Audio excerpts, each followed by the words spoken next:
Hello to the vast audience of Twinkle Thomas Food TV. Today we are going to make an appetizer from eggs, and for that we need 3 eggs which are already boiled, hard boiled, and we need to cut down them into 2 pieces and separate from the yolks.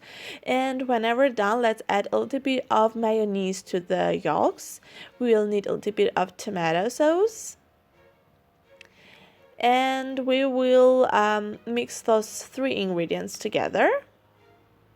Mix them properly.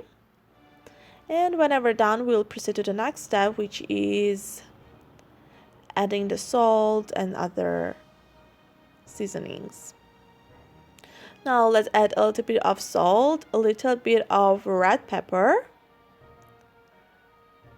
black pepper, and mix all of this again together.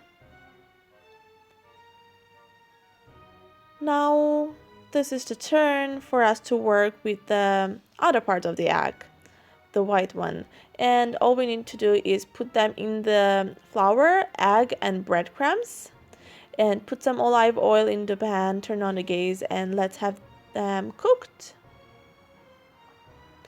And whenever done, you will be ready to fill them up with the mixture that we have just prepared, which is pretty easy, right?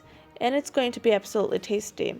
And whenever done, you will be ready to taste it. And we hope you will like it because they are really delicious. Good appetite!